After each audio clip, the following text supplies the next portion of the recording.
Welcome back to the CRX build series, guys. This is the second part. Last time we did polyurethane motor mount inserts for all three mounts, left, right, and rear. The front mount is going to be deleted today with the Maxpeedingrod traction bar, and we're going to do some lower control arm polyurethane bushing. So let's get into it. Alright, so let me show you why this traction bar is much better than the one that's on the car right now.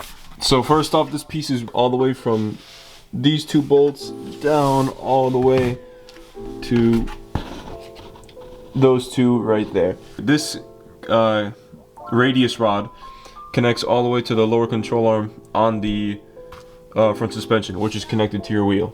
And this is how much play, just by hand, this is how much play the radius rod moves.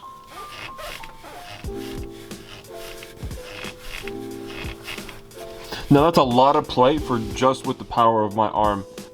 So the movement and length of this radius rod is directly proportionate to affecting the toe, which is how far the wheel's tilted in or out, along with the caster of the front suspension. Now because that's so loose, it was just my hand moving it. Imagine the entire weight of the car moving it. It's going to be deflecting a lot more back and forth. So we're going to be replacing these really old, that rubber bushing in there with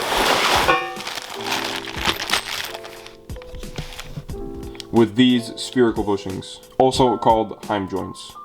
So with that aside, let's go ahead and begin taking apart the front suspension.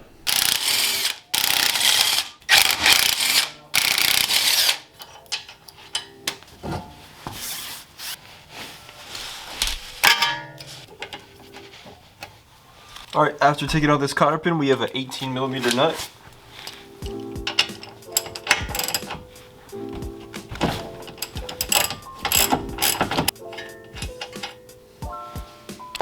Next one we're going to undo is a 17mm nut and bolt.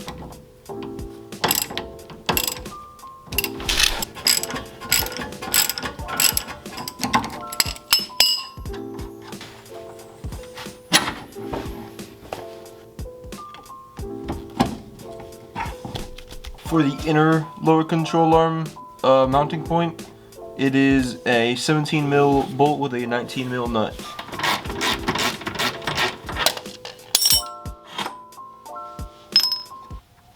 The inner control arm bolt is a 17mm bolt.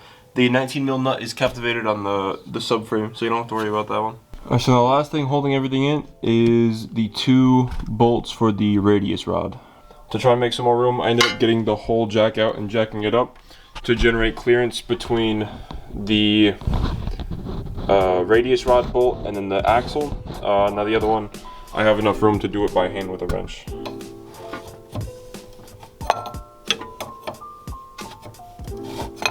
Also, don't forget your sway bar end link. I left mine as the last step, which I probably should have done earlier, but it's a 12mm to hold the entire end link, and then it's a 12mm nut on the bottom.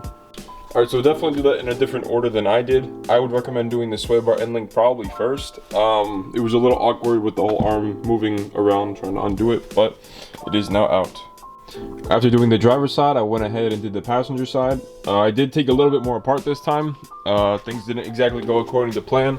This ball joint was completely stuck in, it wouldn't come out, and hitting it messed up the threads and had to press it out as well. Took a little bit of a beating there, so gonna need another ball joint, which sucks, but it is what it is working on cars. So going over to the lower control arms, I ended up taking them to a friend's shop where we pressed them out. And this is the old bushings here. You can see just completely destroyed. The trick to pressing them out was to actually press out the rubber on its own, and then using a hacksaw, if you can see there's a cut there, cutting out the outer race of the bushing, and then using an air chisel to remove it the rest of the way. And then from there I went ahead, cleaned up the inners of the control arms with a wire wheel, and hand pushed in the poly bushings in, which I can show you how to do these. I wish I could have filmed it, but with the way that things were going, it was just one of those things that it was hard to film. Alright, now with both radius rods free, we can go ahead and remove the front traction bar. It's these two 17mm bolts, along with these two that we talked about earlier. These You can take out the tension rods in the front as well. I'm just going to leave them in when I drop it because it's going to be a little bit easier for me.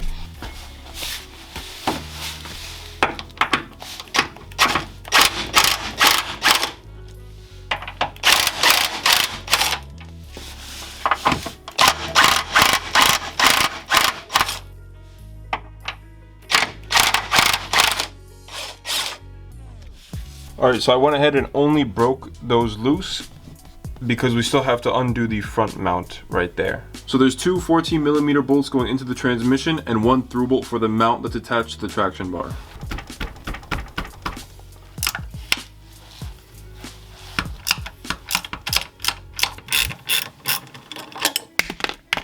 There's one. Right in front of the radiator, you will find the top 14mm bolt right there.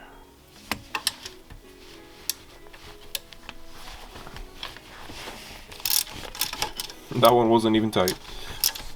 So yeah, it's definitely a bit of a tight spot. I really recommend getting a ratcheting wrench if you could.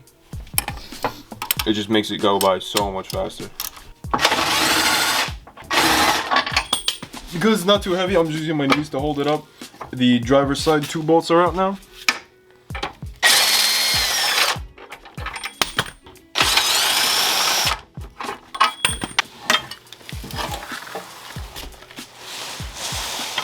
And now for installation, the same way the old one came out, the new one goes right back in. But before we go ahead and install the traction bar, it's gonna run into our factory tow hooks. But don't worry, the traction bar comes with their own tow hooks for both left and right. 3 14mm bolts. You can't see the top one, but trust me, it's right above these two.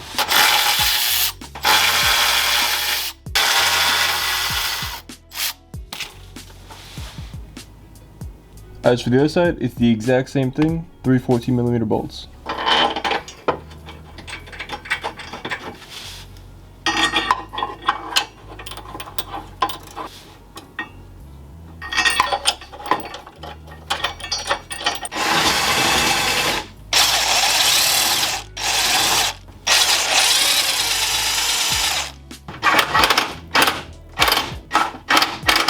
Alright, so we're going to go ahead and install the inner bushing for the lower control arm. We have 2 outers and an inner, and then we're going to put this sleeve to the center of it. Alright, so all I did right before is hit it with a little bit of brake clean on the inside to clean any of the gunk out. Put a good bit of silicone grease in there. Alright, once you get a good bit of silicone in there, we can go ahead and insert the bushing. Actually, I probably could just install like that, but I'm just going to throw a little bit on the actual bushing itself.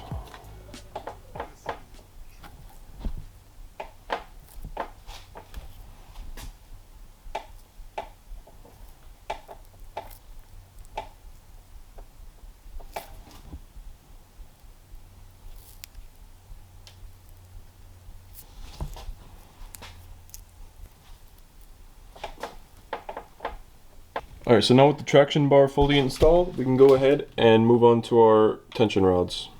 So to set the length of the tension rod, I went ahead, put it so there's about 3 threads left, and I ended up matching them, just standing them up next to each other. I matched the size so that they're both the same length. So unlike other tension and radius rods, they usually have an adjustment that you can screw and it'll either expand the whole rod outward or inward. This one does not. It only has the one adjustment at the end, so if you want to make adjustments on the car, you actually have to unbolt it, which is probably the one biggest downside to this bar.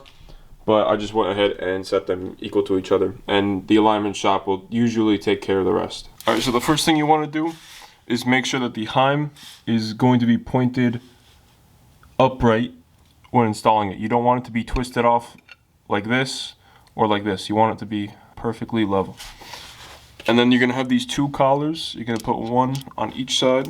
And then you're going to slide those 2 collars into the traction bar. Next, I have a washer and bolt. I'm going to put the bolt in from the inside to the outside all the way through. And then use the last washer and nut on the other side. Now for the other side, you're going to have 2 bolts that go into the lower control arm. This side I have yet to install, but I did go ahead and button up the passenger side. I did get that ball joint that I had to get out earlier. Inner and outer polyurethane bushings, and as you can see, the traction bar, or the radius rods for the traction bar, bolt right in. So to wrap up the installation, putting everything back together is pretty much the same way that we took it apart, but just backwards. Everything goes back in the same way, same position, undoing what we did before. Alright, and just like that, the entire front suspension is back together. We got, I did those tie rods a different day, but we got brand new polyurethane bushings in there and right there. Our Maxpeedingrod traction bar along with new radius rods, and same for the other side. So if you made it this far into the video, thank you a ton for watching. Subscribe.